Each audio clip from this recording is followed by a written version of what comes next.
Hi అండి. అందరికీ నమస్కారం. Welcome to my channel. ఈ వీడియోలో ఏపీ ప్రభుత్వ ఉద్యోగులకు భారీ శుభవార్త. చంద్రబాబు నాయుడు గారితో మీటింగ్. పూర్తి వివరాలైతే వీడియోలో తెలుసుకుందాము. వీడియో అయితే ఎక్కడ గాని స్కిప్ చేయకుండా ఎండ్ వరకు చూసేయండి. అప్పుడే ఇన్ఫర్మేషన్ పూర్తిగా అర్థమవుతుంది. అలాగే వీడియో చూస్తున్న ప్రతి ఒక్కరు వీడియోకైతే లైక్ చేయండి ఫ్రెండ్స్. ఈ వీడియోని తోటి ఉద్యోగ పెన్షన్ మిత్రులతో అయితే షేర్ చేయండి. కొత్తగా మన ఛానల్ చూస్తున్నవారు ఇంకెవరైనా సబ్స్క్రైబ్ చేసుకున్నట్లయితే వెంటనే మన ఛానల్‌ని సబ్స్క్రైబ్ చేసుకోండి. దీని ద్వారా నేను చేసే లేటెస్ట్ వీడియోస్ అన్నీ మీ వరకు రీచ్ అవుతాయి. ఇక ఆలస్యం చేయకుండా వివరాల్లోకైతే వెళ్ళిపోదాము. ఫ్రెండ్స్, ఇక విషయానికొచ్చినట్లయితే ఆంధ్రప్రదేశ్ ప్రభుత్వ ఉద్యోగులకు సువర్ణ అవకాశం. ముఖ్యమంత్రి చంద్రబాబు నాయుడు గారితో కీలక సమావేశం. ఆంధ్రప్రదేశ్ ప్రభుత్వ ఉద్యోగుల కలలు నిజం కానున్నాయి. గౌరవనీయులైన ముఖ్యమంత్రి శ్రీ నారా చంద్రబాబు నాయుడు గారు ఈ నెలాఖరులో రాష్ట్రంలోని ఉద్యోగ సంఘాల ప్రతినిధులతో ప్రత్యేకంగా సమావేశం కానున్నారు. ఈ యొక్క చారిత్రాత్మక సమావేశంలో ఉద్యోగుల సంక్షేమం, భద్రత మరియు ఆర్థిక ప్రయోజనాలను మెరుగుపరిచే దిశగా 5 కీలకమైన శుభవార్తలను ప్రకటించే అవకాశం ఉంది. ఉద్యోగుల జీవితాల్లో నూతన వెలుగులను నింపాలి అనే సంకల్పంతో ముఖ్యమంత్రి గారు ఈ నిర్ణయాలు తీసుకోబోతున్నారు. మరి ఆ 5 కీలక శుభవార్తలేంటో ఇప్పుడు తెలుసుకుందాము. మొదటిది, పెండింగ్‌లో ఉన్న డీఏ మరియు డీఆర్ బకాయిల చెల్లింపు. జూలై 2018 నుంచి జూలై 2023 వరకు సుమారు 212 నెలలకు సంబంధించిన డీఏ మరియు డీఆర్ బకాయిలు పెండింగ్‌లో ఉన్నాయి. ఈ బకాయిలు ఉద్యోగుల దీర్ఘకాలిక డిమాండ్లలో ఒకటి. ప్రభుత్వం ఈ నెలాఖరులో ఉద్యోగ సంఘాలతో చర్చించి వీటిని విడతల వారీగా చెల్లించేందుకు ప్రణాళిక అయితే నిర్ణయం తీసుకోనుంది. డీఏ బకాయిల వివరాలు దాదాపుగా 212 నెలలకు సంబంధించినవి. జూలై 2018కి గాను 30 నెలలు. సో, కొంత భాగం బేసిక్‌లో విలీనం చేయడం జరిగింది. అలాగే జనవరి 2019లో 31 నెలలు. జూలై 2019లో 30 నెలలు. సో, జనవరి 2020లో 24 నెలలు కరోనా సాకుతో కొన్ని మాఫీ చేయబడ్డాయి.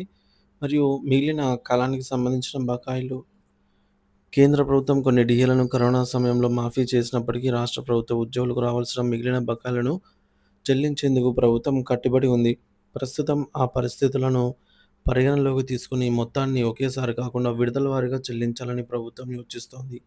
ఇందుకోసం ప్రతి నెల 4,000 నుంచి 5,000 కోట్ల రూపాయల వరకు నిధులను కేటాయించే అవకాశం ఉంది. సో, మీ బేసిక్ పే ఆధారంగా డీఏ బకాయిల అంచనా అండి. సో, ఇక్కడ స్క్రీన్ పైన అయితే చూడొచ్చు. ఇకపోతే ప్రభుత్వం ఎన్నికల ప్రచారంలో ఇచ్చిన హామీ మేరకు అన్ని బకాయిలను రాబోయే 5 సంవత్సరాల్లో పూర్తిగా చెల్లించేందుకు ప్రణాళికలు సిద్ధం చేస్తోంది. 2024, 25 సంవత్సరానికి సంబంధించి కొత్తగా ప్రకటించాల్సిన 3 డీఏలు కూడా ఈ బకాయిలతో కలపబడతాయి. ప్రస్తుతం ప్రభుత్వ ఉద్యోగులు మరియు పెన్షనర్లకు 25,000 కోట్ల రూపాయలకు పైగా డీఏ, డీఆర్ బకాయిలు రావాల్సి ఉంది. ఈ కూటమి ప్రభుత్వం తన 5 ఏళ్ల పాలనలో ఈ బకాయిలను పూర్తిగా చెల్లించాలనైతే లక్ష్యంగా పెట్టి ఉంది. ఇకపోతే రెండవ శుభవార్త, పీఆర్సీ, 12వ పీఆర్సీ అమలుకు తాజా అప్డేటు. ఆంధ్రప్రదేశ్ రాష్ట్ర ప్రభుత్వ ఉద్యోగులు మరియు పెన్షనర్లకు 12వ పీఆర్సీపై శుభవార్త త్వరలో రానుంది. ఉద్యోగులకు ఇచ్చిన హామీని నెరవేర్చేందుకు ప్రభుత్వం కసరత్తు ప్రారంభించింది. ముఖ్యమంత్రి చంద్రబాబు నాయుడు గారు ఉద్యోగ సంఘాలతో జరిపే సమావేశంలో 12వ పీఆర్సీ అమలుపై కీలక నిర్ణయం తీసుకునే అవకాశం అయితే ఉంది.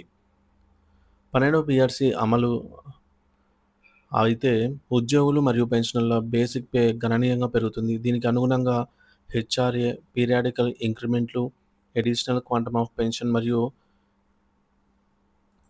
డీఏ, డీఆర్ మరియు అడిషనల్ క్వాంటమ్ ఆఫ్ పెన్షన్ ఇవన్నీ కూడా సవరించబడతాయన్నమాట. 12వ పీఆర్సీ ఉద్యోగుల ఆర్థిక స్థితిగతులను మరింత బలోపేతం చేస్తుందని అయితే ఆశిస్తున్నారు. ఇక మూడవది, మధ్యంతర భృతి ఐఆర్ ప్రకటన. ప్రభుత్వం తన మేనిఫెస్టోలో ఇచ్చిన హామీ ప్రకారంగా కూటమి ప్రభుత్వం అధికారంలోకి వచ్చిన వెంటనే మధ్యంతర భృతి ఐఆర్ ప్రకటిస్తుందని పేర్కొంటోంది. ఉద్యోగ పెన్షనర్లు కనీసం 30% తగ్గకుండా మధ్యంతర భృతిని ప్రకటించాలని డిమాండ్ చేస్తున్నారు. 30% ఐఆర్ ప్రకటిస్తే వారి బేసిక్ పే ఆధారంగా ఈ టేబుల్లో చూపించిన విధంగా అయితే లబ్ధి పొందుతారు. బేసిక్ పే ఆధారంగా 30% అంటే 50,000 బేసిక్ పే వారికి 15,000 రూపాయలు రావడం జరుగుతుంది. అంటే ఈ యొక్క ఐఆర్ అనేది డైరెక్ట్‌గా మధ్యంతర భృతి, ఇంటీరియం రిలీఫ్ అంటాము. డైరెక్ట్‌గా గ్రాస్ అమౌంట్‌లో కలుస్తుందనమాట. ఐఆర్‌లో ఎటువంటి డిడక్షన్స్ ఉండవు. ఐఆర్ అనేది ఎటువంటి డిడక్షన్స్ లేకుండా నేరుగా గ్రాస్ అమౌంట్‌లో కలుస్తుంది. పీఆర్సీ నివేదిక వచ్చి అమలు కావడానికి సమయం పడుతుంది కాబట్టి ఈలోపు ఐఆర్‌ను ప్రకటించాలని ఉద్యోగ పెన్షన్ సంఘాలు డిమాండ్ చేస్తున్నాయి. ఇక నాలుగోది, ఉద్యోగుల దీర్ఘకాలిక సమస్యల పరిష్కారం. గత ప్రభుత్వ హయాంలో ఉద్యోగులు ఎదుర్కొన్న అనేక దీర్ఘకాలిక సమస్యల పరిష్కారానికి కూటమి ప్రభుత్వం చొరవ తీసుకోనుంది. ఇందులో ముఖ్యమైనవి 11 పీఆర్సీ బకాయిలు మరియు ఈహెచ్ఎస్ సమస్యలు. గత ప్రభుత్వం రివర్స్ పీఆర్సీ ద్వారా ఉద్యోగులు కోల్పోయినటువంటి రాయితీలను తిరిగి పునరుద్ధరించాలని డిమాండ్ చేస్తున్నారు. అలాగే ఈహెచ్ఎస్ కింద క్యాష్‌లెస్ ట్రీట్‌మెంట్ అన్ని ఆసుపత్రులలో ఉద్యోగులకు మరియు పెన్షనర్లకు అందేలాగా చర్యలు తీసుకోవాలి. రిటైర్మెంట్ బెనిఫిట్స్ సకాలంలో అందేలాగా చూడాలి. బహుళ సంఘాల రద్దు. గతంలో బహుళ సంఘాలలో సభ్యత్వాలను ప్రభుత్వమే రద్దు చేయగా వాటిని పునరుద్ధరించాలి. హెచ్ఆర్ఏ పెంపు. అన్ని జిల్లా ప్రధాన కార్యాలయాల్లో 16% హెచ్ఆర్ఏ ప్రకటించాలి. మహిళా ఉద్యోగులకు చైల్డ్ కేర్ లీవ్స్. కేంద్ర ప్రభుత్వం మహిళా ఉద్యోగులతో సమానంగా చైల్డ్ కేర్ లీవ్స్‌ను ఆంధ్రప్రదేశ్ మహిళా ఉద్యోగులకు కూడా వర్తింపజేయాలి. ఇకపోతే ఐదవ శుభవార్త. ఖాళీల భర్తీ, కారుణ్య నియామకాలు మరియు కాంట్రాక్ట్ ఉద్యోగుల రెగ్యులరైజేషన్. రాష్ట్రంలో ఖాళీగా ఉన్న ఉద్యోగాలను భర్తీ చేయాలని, కారుణ్య నియామకాలను వేగవంతం చేయాలని ఉద్యోగులు డిమాండ్ చేస్తున్నారు. గత ప్రభుత్వ హయాంలో కాంట్రాక్ట్ ఉద్యోగులందరినీ రెగ్యులరైజ్ చేస్తామని హామీ ఇచ్చి కొంతమందిని మాత్రమే చేశారని, మిగిలిన అర్హులైన వారిని రెగ్యులరైజ్ చేయాలని కోరుతున్నారు. ముఖ్యమంత్రి గారు ఈ అన్ని అంశాలపై ఉద్యోగ సంఘాలతో చర్చించి సానుకూల నిర్ణయాలు తీసుకుంటారని ఉద్యోగులు ఆశాభావం వ్యక్తం చేస్తున్నారు. ఈ సమావేశం ఆంధ్రప్రదేశ్ ప్రభుత్వ ఉద్యోగుల చరిత్రలో ఒక నూతన అధ్యాయాన్ని లిఖిస్తుందని భావిస్తున్నారు. ఈ కీలక నిర్ణయాలతో ఉద్యోగుల జీవితాల్లో కొత్త ఉత్సాహం నిండాలి అనైతే ఆశిద్దాము.